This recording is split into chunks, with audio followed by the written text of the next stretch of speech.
Welcome to Sex on the Floor podcast.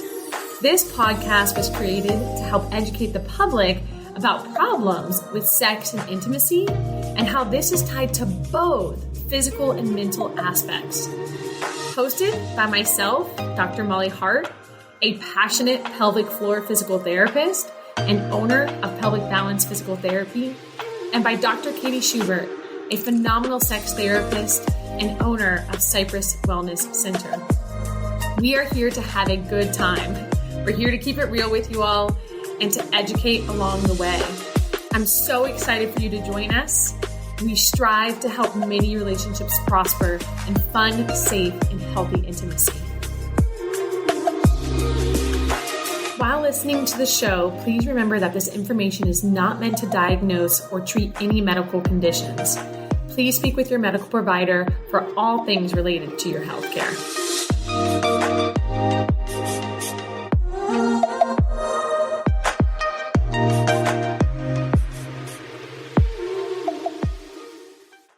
Welcome back to Sex on the Floor. We're here today to talk about mindful female masturbation. In the last episode, we spent a while talking about male masturbation and how to appropriately masturbate if you're a male. And now we're going to talk more about the females and how females can enhance their relationship with masturbation. Yeah, I'm super excited about today because there is such a lack of understanding and awareness in this area for female self-pleasure. It's one thing I will say, I don't know why, it might just be my patient population. I have learned to stop saying the word masturbation because with my females, not with my males. Males masturbation works great, but for my females, they cringe when I say that word because there's such a dirtiness in society around it. So I'm like, okay, let's just call it self-pleasure. Have you found that at all with your females or no? Maybe. I try to really normalize words though when I see couples. So, even if, when I say the words penis or vulva, my clients will get bright red faces. It's an indicator for me to say it more. Okay. That's actually really good. Yeah. I probably should start doing that. I know I don't want to make this uncomfortable for you to talk about, because we need to dive in and talk about this. It's so important. All right. So Dr. Katie is going to go into when she's working with couples, working with females by themselves, how to discuss mindful masturbation, the importance of it, and so forth. So really excited. Yeah. So a big part of my discussion about masturbation usually involves psychoeducation, because as you said, we're just not taught about self-pleasure. We're not taught about masturbation. We're not taught about bodily organs or what they do. And a lot of women are really uncomfortable exploring. They're uncomfortable touching themselves. They're fairly uncomfortable with pretty much all parts of their sexuality. Yeah. So I spend some time talking about the clitoris and what the role of the clitoris is. I talk about sex toys a lot. I would say the majority of my women that I see in my office are unfamiliar and or uncomfortable with sex toys. So I spend some time talking about sex toys and what those look like, what they feel like, what they're good for, what they're not good for. I talk a lot about lube and what kinds of lubes are fantastic and what kinds maybe aren't as fantastic. Because even, during masturbation, it's important for women to have a good lubricant. Yes. Yep. Yeah. You experience that as well? 100%. Yeah. We talk about that. Yeah. I'm just curious, what do you tell your female clients about lube? So I have two lubricants that I use specifically. So I've got something called Slippery Stuff, which is phenomenal. It's a water-based lubricant. It's paraben, glycerin-free. So many women are using KY. I'm not a proponent for KY because it dries the tissues out actually as we're experiencing intimacy. And then some lubricants become clumpy. And so we just want it to be something that's going to work well. So Slippery Stuff, most pelvic floor PTs use Slippery Stuff. It's very inexpensive, phenomenal. So they all get a bottle of that with their plan of care. And then I also use the revagination, which I had just talked about last time because I was getting a delivery. So the revagination is my favorite thing in the entire world personally. Like after Kim, the acupuncturist who makes it, after she introduced me to that, that's all I like to use at this point now. Because slippery stuff's a great lubricant. It's really good to decrease friction. And so if there's any dryness, it's wonderful. But the revagination, it's got CBD, arnica, and then a bunch of different natural-based oils in it. And so it's an oil-based lubricant. And it has this really calming effect to it and almost a sense of a warmness, but not warm like the his and hers KY type of chemical, like icy hot sensation. It's just this calm warmness. And so it just feels, I don't know how to describe it. It just has such a safe, comforting feel to it. So I love using that with masturbation and especially with intercourse. I found a great benefit. So I educate them on the two and let them kind of figure out what they want to use with their partner. Yeah. I tend to promote the oil-based lubes. Oh, okay, good. Yeah. I mean, water-based are fantastic, but a lot of times, women are coming in and saying that sex hurts or that, it's okay in the very beginning and then the lube dries out. And as we all know, water-based lubes tend to dry out a little bit more quickly. So I talk about, the oil-based lubes a little bit more, especially, sex therapists use something called sensate focus. Okay. And they're massage dates that you do with your partner. They're more complicated than that. But, if couples can find an oil-based something or other, like coconut oil, that it's good for massages, then they can use it around the entire body, including the genitalia. And couples seem to really like that. Coconut oil is so great. And what I love about coconut oil too is then for foreplay, if there's anything going on in that department, as far as like eating out or head, then wonderful. Because we have coconut oil. It tastes good too. Yep. So coconut oil is a hands down my favorite that I will recommend they use. What type of coconut oil? Do you have a preference? You tell them organic or anything, or you just kind of leave it open? I tell them to go to Trader Joe's and get the organic coconut oil. Yeah, I mean, that's what I do too. Yeah, and I'm like, put it in like a little cute jar that you like, and just keep it by the bedside. Okay. Great. All right. So you can go over lubricant with them. What are some other things? I talk a lot about sex toys. Yes. A lot of women just don't have good experiences with sex toys, or they're afraid to try them, or they're afraid to order them or go into a store to buy them. So I talk about the sex toys that women can use during intercourse. Okay. Where there's like a little bullet that sits on your clitoris and you can control it, the big cord that attaches to it. I talk about the different kinds of vibrators. I talk about dildos. Oh my gosh, now there are so many different things out. There's so many different types. So do you so one thing I was just exploring this with one of my patients is, there's vibrators specifically for just clitoral stimulation. Yeah. External stimulation, because the clitoris is huge. Actually, a lot of people just think it's like that one little piece, but like the clitoris is actually quite larger than we realize. Yeah. So there's like external stimulation, and then there's internal stimulation with the vibrator, and then you can have both, right? Yeah. So, and then there's ones that are specific that you can use with intercourse. So do you kind of go over those different types and the ways that they should use them?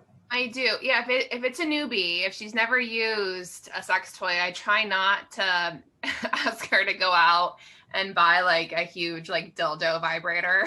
Yeah, I'm the same way. I'm the exact same way. Dating. I just do this. Yeah, I'm like, let's just focus externally on the clitoral tissues. Yeah. And so I'll ask her to go at like a little one, like the size of a lipstick container. Yeah. It's manageable. It's not scary looking. It's a good first toy to play around with. But again, I reinforce the idea that lube is often needed, even in that. Okay, good. And it's 100% needed. I'm like, if you don't have anything, honestly too, I'm like, you can use your saliva. You can use anything and some women have good vaginal lubrication. So they don't even necessarily need anything beyond what's already happening down in the vaginal tissues. But That's great. So good. So we're both kind of on the same page with newbies using more of a bullet just for clitoris. Okay, I don't want to get into that yet. I want to stay focused. I'm so ADD. All right. So lubrication is something you're talking about. You're talking about toys. Yeah. Now, when you're working with them, talking about like that mindful masturbation, how are you then educating them to utilize this and what environment and so forth like that? So women seem to have an easier time doing this than men for whatever reason, but and women seem to do a lot better when I ask them to carve out time in their schedule that's for self-care. Make the room or wherever she's masturbating a sexy environment. Well, it could be in the bathtub, it could be in her bed. It could be anywhere where she feels comfortable, and to kind of set the scene, set the stage, and really just kind of sink into the activity and enjoy it. And it seems like if women do that, they're more successful immediately than men. Men have more difficulties with the mindfulness masturbation than women do. And I'm sure it has to do with socialization. Everything has to do with socialization. And also, you know what I would beg to differ a factor is with women that you're working with probably, and myself, they've never done this before. So here they come to learn about self-pleasure masturbation for the first time in my opinion, a much more beautiful way to learn about it. Like, hey, let's start off with this really calm environment, make sure that you're alone, make sure that, like I talk, environment's huge, talking about the stimuli that come from it. Whereas men, you have to do a lot of de-education because society has taught them to masturbate, you need to have this and porn and that and this. And so I can totally understand that you probably are going to take much longer because we have to uneducate and then re-educate. Right. No, that's a really good point. Yeah. I totally see that. Okay. So you tell them to do this thing, then so most of them follow suit pretty well. Yeah. Especially if their partner's on board. If their partner's on board, they tend to feel better about doing it. And they feel even better about doing it when I tell them that it's assigned homework. If I say, you have, this is your homework, you have to do this. This will make things easier. This will make things better. And when I give her that freedom, she feels less shame about it usually. And she's more willing to engage and enjoy it. Yeah. I love that. Okay. As far as, do you talk to them about like what they need to be focusing on? Where's the mind focusing while they're doing this activity? Yeah. So same as men, just on the sensations of the masturbation. Another good reason why lube is nice is it provides more sensation. You can experience, more of the tactile sensations with lube presence. Yeah. So yeah, just on the activity, on what's happening inside of her body, on what she's feeling, if she's in the bathtub, what the water feels like, just staying out of her head and being in her body. Yeah. And it's really, it's a form of meditation. To me, it is. Yeah. To me, masturbation is the best type of meditation around. Yeah. And maybe I'm biased, but it's just like, it's a time when, okay, so what do we say to do for meditation? We say kind of go to a quiet spot, just like a guided meditation. Go to a quiet spot, lay down, put your soft headphones on, listen to the guided meditation. So masturbation to me is the exact same thing, except it's a physical experience that we're having with our body that feels amazing versus just calming down and listening to somebody. It's like times 100 of feeling amazing. So I like to always educate them. This is a time for yourself. This is a time to be in a meditative state. And it is a time too, because a lot of the women I'm working with, I don't know what your patient population is like, but most women I work with who have pelvic floor pain, they are very type A personality and they do not know how to turn their mind not off. I don't think we can ever really turn the mind off per se, but they don't know how to calm the mind. And so the mind is thinking about 500 different things that need to get done, this and that, and this and that. And so they're coming in, they're not having intercourse with their husbands. because it's painful. But then when I start talking about the relationship, them and their husbands very rarely even spend quality, quiet time together. There's always stuff going on. So I'm like, okay, you are not having a great time with intercourse because of the pain, but also there's probably not any time ever being carved out to just dedicate to being with your partner in this way, let alone even intimate. That's 10 steps higher than just being alone and quiet with your partner. So getting them to first, what I have them do, not even sexually at all, not even masturbating, is just having time to themselves and forcing them to, at the end of the day, every day, make sure they have a certain set time where they're done for the day. We need to prioritize getting that parasympathetic nervous system state, because they're always in sympathetic overdrive. So sympathetic system is where we go, go, go, go, go. And parasympathetic systems where we rest and digest. And we need to be in that system to heal from chronic pain and to allow the body to not get back in that state. So I'm trying my hardest with them, regardless of intimacy, is how do we build in time for you to be in a parasympathetic state during the day? Because they don't have any of that. And so then once we get that habit built, then it's like, okay, now how do we turn these habits you have now into more of a self-pleasure aspect? And then once that's underway, I found it's been much easier for them to then take time to actually spend with their partner to do the same thing. No, that's a great point. Do you experience though that your patients are kind of living in this hypersympathetic state all the time, or not necessarily? Yeah. Mm-hmm. I'm trying to think of, especially moms, right? Yeah. Like there's no rest. There's no rest for moms. Yep. Moms go through their days, they work, they work. A lot of moms work. They come home and then they have little humans that need them. And then they finally get to go and rest. And now they have a big human that needs them. So it's constant. And a lot of the women that I work with don't carve out time for self-care. They don't have very good boundaries, because boundaries aren't always realistic for busy people. For busy people, it's hard to maintain those boundaries. So your point is fantastic. Yeah, no, you're right. And it is a boundaries thing. I think it's boundaries, and it's also it's also a prioritization. So what is being prioritized?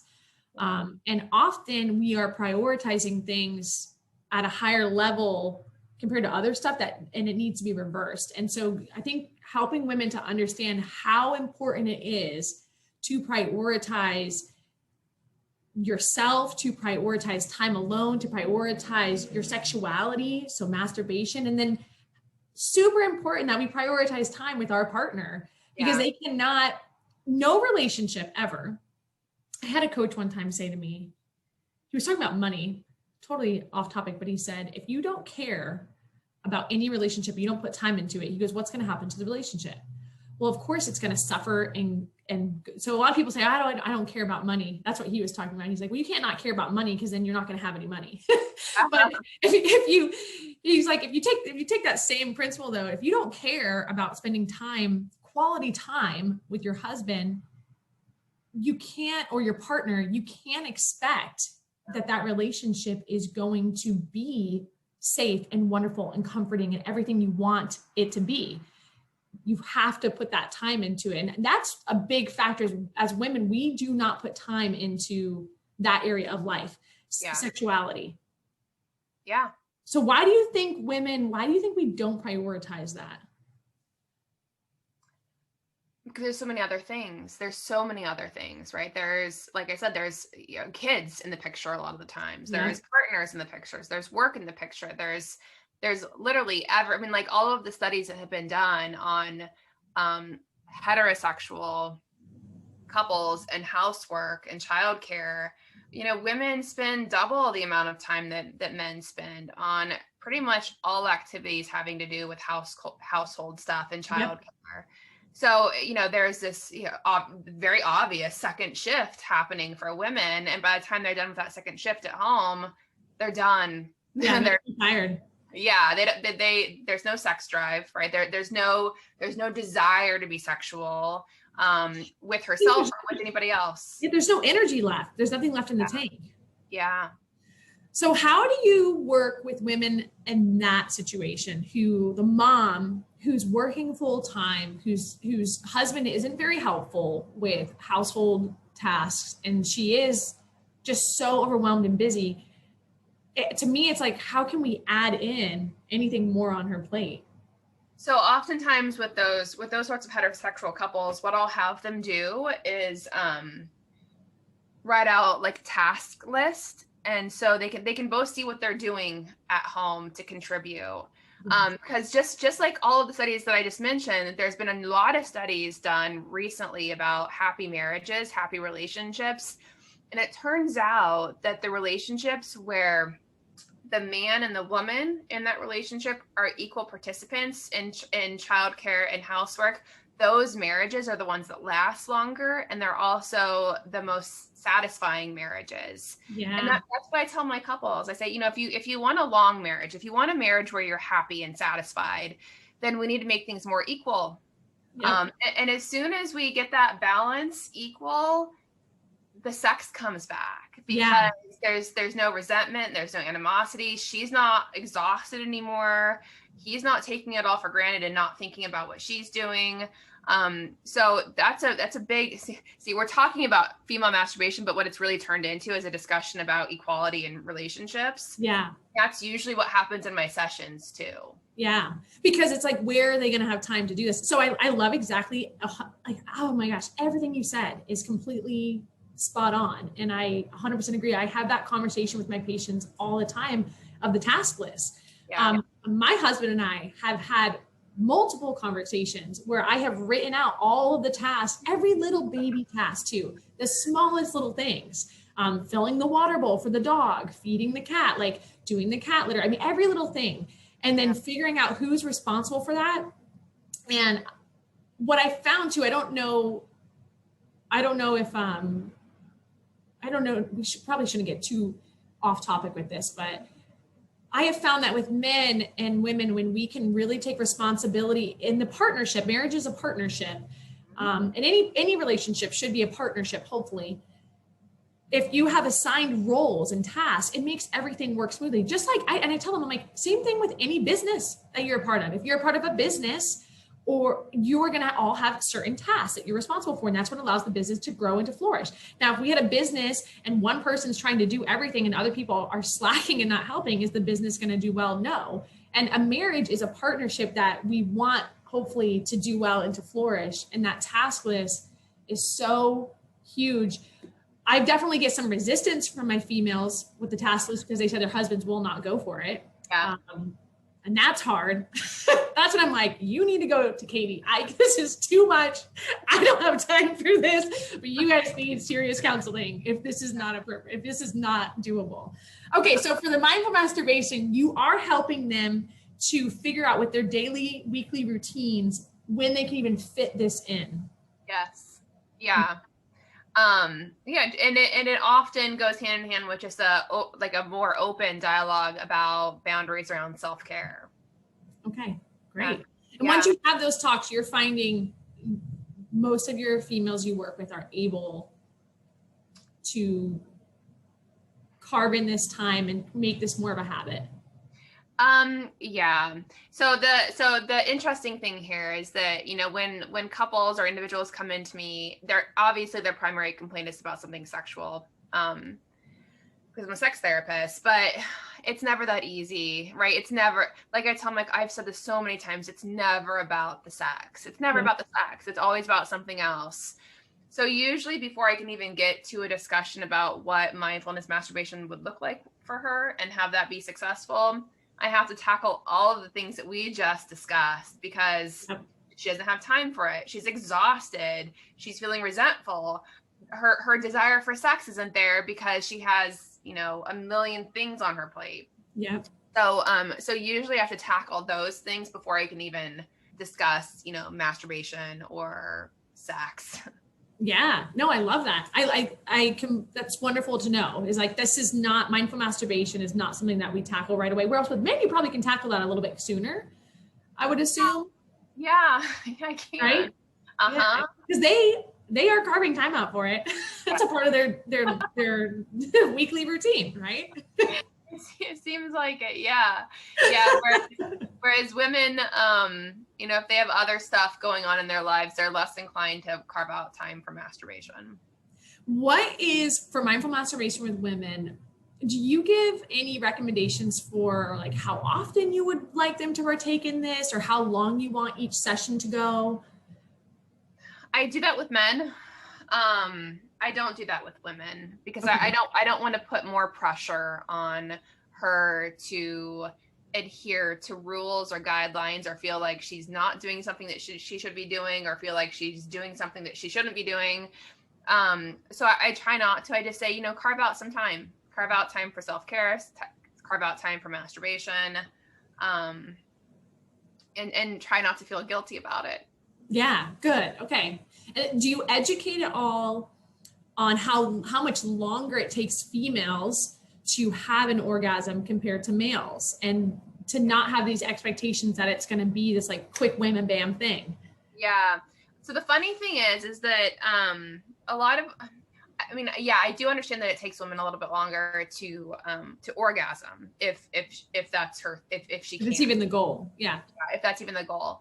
But it seems like with partnered sex, we see more difference in how long it takes males and females to orgasm, because I think that women have more feelings about partnered sex. They feel maybe more shame about it, more ickiness about it, more pressure, or sex is geared more towards his pleasure than her pleasure. So usually when women carve out time for self-care and masturbation, they don't necessarily experience as much difficulty orgasming than if she were to be having partnered sex. Yeah, no, I agree with you completely because of all the factors. With the man, I should say this too. With the man, the lesbians that I see, they're fine. I know. No, and there's been studies on that lesbian couples do a phenomenal job at pleasing each other, and but I mean, rightfully so. It's two women together; they understand each other's bodies, and we don't have we don't have all the cultural societal things that happens with sexuality with men. So sad, but it is what it is. Okay. So any other things you want to add in for female mindful masturbation? Not that I can think of at the moment. I think I threw in everything that was on the top of my mind about masturbation. How about you?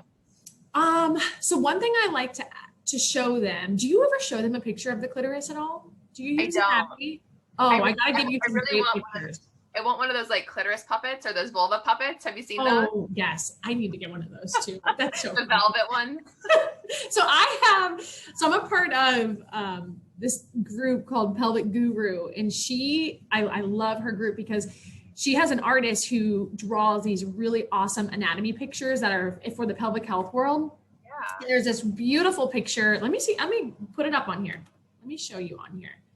So this picture, so those of you who are actually watching on YouTube will be able to see this, but she comes up with these great anatomy pictures that I love to utilize and teach women. So what I'll do is I bring this picture up to show the women I'm working with what the clitoris actually looks like, because, and just even do an anatomy lesson 101, because so many women, not so many, some women I treat do not even understand where the urethra is at, the opening of the urethra, what are all the anatomy pieces. So I use a mirror and will show them only if they ask or want that. Some of them are like, no, I know that area well, not an issue. And then some I say, hey, do you really have an understanding of the clitoral tissues, of the hood that goes over the clitoris, where the urethra is at, and so forth, and the name of all of these different tissues? Do you know what the labia minora is and the labia majora? And start to normalize their understanding of their anatomy and the way that their tissues look, because the labia minora, those are our inner lips. Those are so different on every woman. And they find that most women they get their understanding of the vagina and the vulvar tissues and the vestibular tissues based on porn or like whatever it is that they're able to look at a picture, which is so unrealistic. Yeah. So when you actually look at multiple different vaginas, they're so different looking. The labia majora, the big outer lips, they can be all different sizes in how fat they are and like how plump they are. And then the labia minora, they can be really short and not barely even in existence, or they can be really long and protrude past the labia majora. And so getting them to understand their anatomy, I think, is super important. So I also think that takes away the ickiness from it, because I'm like, hey, let's look at this from an anatomy perspective, and like you're going to become your own little scientist. Yeah. And then so I love showing them this clitoral picture, and then we go over that. So let me get this up and share the screen so you guys can see this. Okay. So this is the little diagram I go over with them. And so what I'll teach them with their little bullet that I hope that they get, if they don't already have one, is that I go, I don't want you to just stimulate this gland right here, the glans clitoris, like most people focus on. And the prepuce or the hood, I go, is unbelievably sensitive and has so much nerve endings in it. So I'm like, it's really important to start here and then even go up on the shaft and talk about how to actually move the bullet using the lubricant, so that way they've got lots of mobility. And then we talk about how it wraps down here and so forth. So this is kind of following along that labia majora, right? So here's our labia minora, these little waves right here. And so if we actually go past those little, first off, the inside of the labia minora is extremely sensitive and wonderful to stimulate as well. But if we go past that and even work on the labia majora, those bigger lips, we're still able to stimulate these outer parts of the clitoris.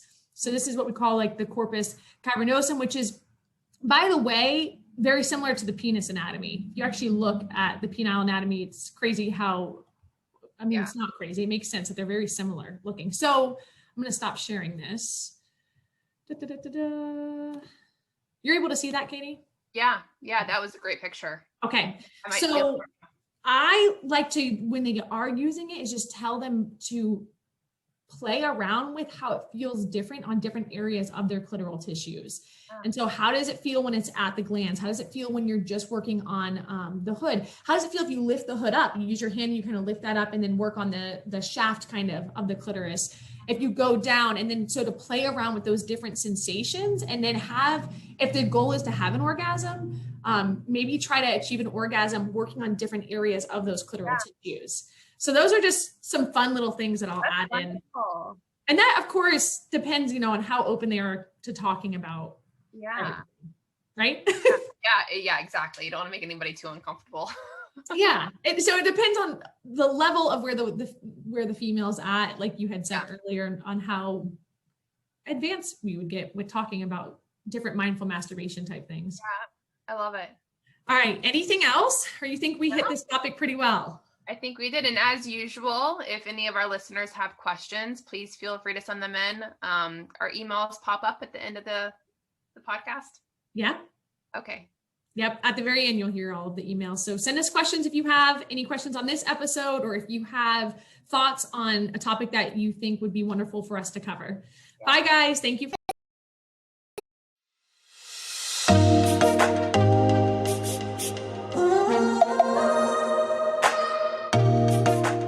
We are Dr. Molly Hart and Dr. Katie Schubert, and you've been listening to Sex on the Floor podcast. We really hope that you enjoyed this episode. If you have any questions and want to get in contact with us, you can follow us on Instagram at Dr. Molly Hart and at Dr. Katie Schubert, on Facebook at Pelvic Balance PT and at Dr. Katie Schubert. And for more information about us on our websites, you can find us at pelvicbalancept.com and at drkatieschubert.com.